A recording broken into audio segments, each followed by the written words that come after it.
Ang Department of Justice nilinaw na walang itinakdang deadline para ho sa pagsasauli ng pera sa flood control. Ito hong restitution money ng mga state witness. May buong detalye dyan si Bombo Grant Hilario.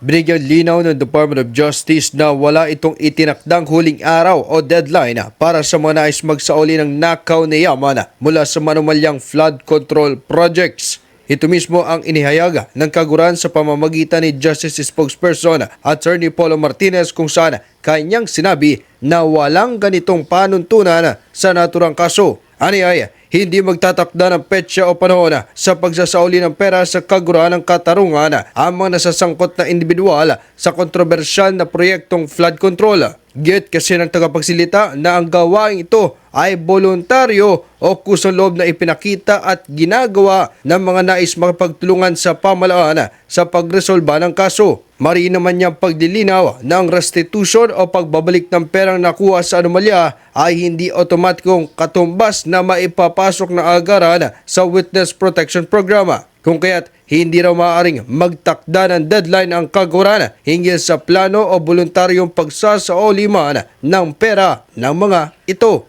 Wala pong deadline, no? Because the memorandum of agreement is something that they agreed between among themselves. So as long as the case is proceeding, ano po yan, they have all that period of time to give back the amount.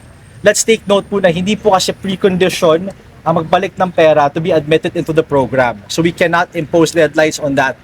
A voluntary commitment po yan. So being voluntary, we cannot impose deadlines on that. Kusang loob po nila binibigay yan.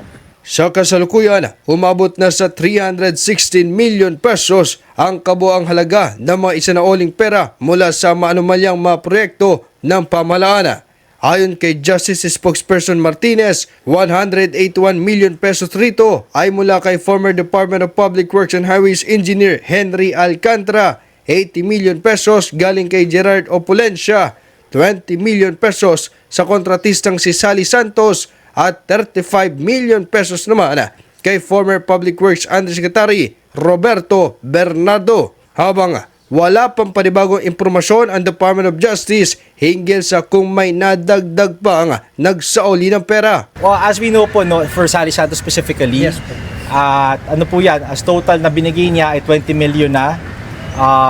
As to how much more she will be giving, that's under the terms of the MOA. As far as we know, currently 20 million na po ang current standing niya, and there will be nothing added to that. For Sally Santos specifically, no? 316 million pa rin po lahat-lahat. Let's take note. The breakdown, that's 20 million for Sally Santos. 80 million was given by Engineer Opulencia.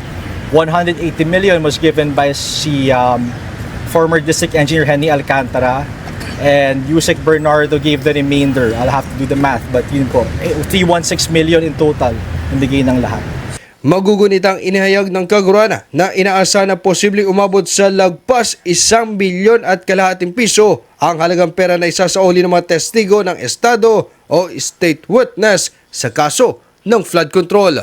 Para sa Bombo Network News, ito si Bombo Grant Hilario, and this is Bombo Radio Philippines, the #1 and most trusted source of news and information. Basta Radio Bombo! For the most trusted source of news and information, visit our website at www.bomboradio.com. Follow us on Bombo Radio mobile app, Facebook, YouTube, TikTok, and X, formerly Twitter.